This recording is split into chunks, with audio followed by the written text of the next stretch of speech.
तो आज हमारे सामने अमेरिका ईरान संबंधों पर एक दिलचस्प दस्तावेज है। ये खास तौर पर जून 2025 के जो हालात हैं उन पर थोड़ी रोशनी डालता है। चलिए देखते हैं कि ये दस्तावेज क्या कहता है, तनाव की असल तस्वीर क्या है। पहली बात और शायद सबसे जरूरी बात जो ये दस्तावेज साफ करता है वो ये कि जून 2025 तक अमेरिका और ईरान के बीच कोई सीधी बड़ी लड़ाई मतलब फुल स्केल वॉर उसकी पुष्टि नहीं है जी। लेकिन इसका मतलब ये भी नहीं कि सब शांत है।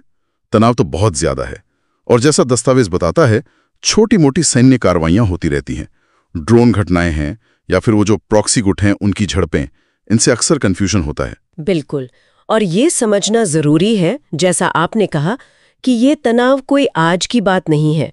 दस्तावेज हमें याद दिलाता है कि इसकी जड़ें तो 1979 की ईरानी क्रांति तक जाती हैं।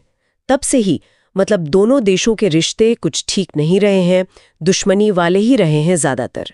हाँ, ये तो लंबा इतिहास है। तो ये जो दशकों पुराना तनाव है, दस्तावेज के मुताबिक इसके मुख्य कारण क्या हैं अभी? मतलब 2025 में भी वही मुद्दे चल रहे हैं? हाँ देखिए, मुद्दे कमोबेश वही हैं जो सालों से चले आ रहे हैं। दस्तावेज कुछ खास चीजों पर जोर देता है। सबसे ऊपर तो ईरान का परमाणु कार्यक्रम है। उसको लेकर अमेरिका और उसके सहयोगियों को हमेशा से ही शक रहा है। हाँ, वो तो हमेशा खबरों में रहता है। बिल्कुल। फिर ईरान पर यह आरोप लगता है कि वो मिडिल ईस्ट में जो अलग अलग हथियारबंद गुट हैं उनको सपोर्ट करता है, जिन्हें अमेरिका टेररिस्ट ग्रुप मानता है। अच्छा। और फिर इसके जवाब में अमेरिका ने वो कड़े आर्थिक प्रतिबंध लगा रखे हैं ईरान पर, जो ईरान की इकोनॉमी के लिए बहुत मुश्किल पैदा करते हैं।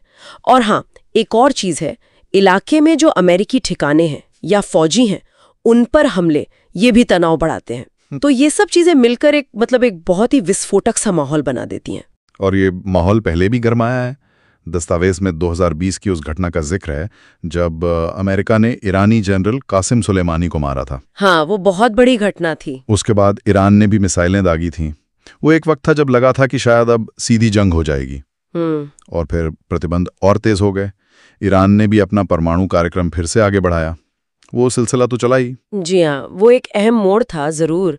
और अब 2025 के संदर्भ में दस्तावेज बताता है कि क्योंकि सीधी लड़ाई नहीं हो रही है तो ये तनाव दूसरे तरीकों से सामने आ रहा है, जैसे कि सीमित सैन्य हमले। कभी कभार अमेरिका इराक या सीरिया में ईरान समर्थित जो मिलिशिया गुट हैं उन पर हवाई हमले कर देता है। अच्छा, मतलब टारगेटेड स्ट्राइक्स। हाँ, एक तरह से संदेश देने के लिए, पूरी जंग नहीं पर एक्शन लेना। ठीक है, ये एक तरीका हुआ। और क्या तरीके हैं जिनका जिक्र है? दूसरा है समंदर में तनाव। फारस की खाड़ी, लाल सागर, यहाँ अमेरिकी और ईरानी नौसेनाओं के बीच अक्सर आमना सामना होता रहता है। हाँ, वो खबरें आती रहती हैं। जी, कभी जहाज रोक लिए, कभी चेतावनी दी, ये चलता रहता है। फिर है साइबर हमले, मतलब इंटरनेट के जरिए लड़ाई।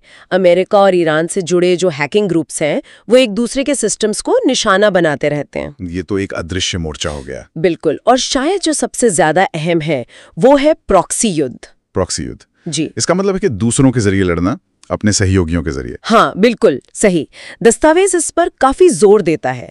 अमेरिका और ईरान सीधे नहीं भिड़ते, लेकिन लेबनान में हिजबुल्लाह है, यमन में हूथी हैं, इराक सीरिया में मिलिशिया गुट है। इनके जरिए वो एक दूसरे को कमजोर करने की कोशिश करते हैं। माना जाता है कि ईरान इन्हें सपोर्ट करता है और अमेरिका इनके खिलाफ कार्रवाई करता है या इनके दुश्मनों का साथ देता है। जी, तो जमीन पर भले ही सीधी जंग न दिखे, लेकिन इन प्रॉक्सी गुटों के जरिए लड़ाई लगातार चल रही है। ये एक बहुत अहम पहलू है 2025 के हालात का। पर कुल मिलाकर बात यह है, जैसा दस्तावेज से समझ आ रहा है, कि जून 2025 तक कोई फुल फ्लेज्ड वॉर तो नहीं हुई, लेकिन शांति भी नहीं है। तनाव बहुत गहरा है और कई लेवल पर चल रहा है। प्रॉक्सी गुट, साइबर हमले, समंदर में तनातनी और वो कभी कभार होने वाले छोटे मोटे हमले, ये एक तरह की मतलब ठंडी लड़ाई जैसी ही है, पर जिसमें बीच बीच में गर्म झड़पें भी होती रहती हैं। आपने सही समझा। ये स्थिति वाकई बहुत बहुत जटिल है। दस्तावेज यही दिखाता है कि ये सिर्फ दो देशों का आमने सामने का झगड़ा नहीं है। इसमें कई और खिलाड़ी हैं, कई पड़ते हैं, क्षेत्रीय ताकतें हैं, नॉन स्टेट एक्टर्स हैं, आर्थिक दबाव है। ये सब मिलकर इसे एक बहुत डायनामिक, मतलब लगातार बदलने वाला समीकरण बनाते हैं। हाँ, और ये दिखाता है कि आजकल देशों के बीच दुश्मनी या मुकाबला कितने अलग अलग तरीकों से लड़ा जा सकता है। बिल्कुल। और यहीं पर एक दिलचस्प सवाल भी खड़ा होता है जिसके बारे में शायद ये दस्तावेज हमें सोचने पर मजबूर करता है। क्या सवाल?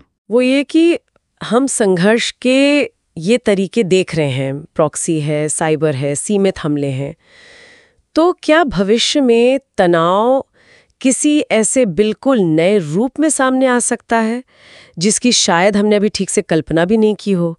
कोई ऐसा तरीका जो पारंपरिक युद्ध जैसा न हो लेकिन हो सकता है उतना ही खतरनाक या अस्थिर करने वाला हो? ये सोचने वाली बात है।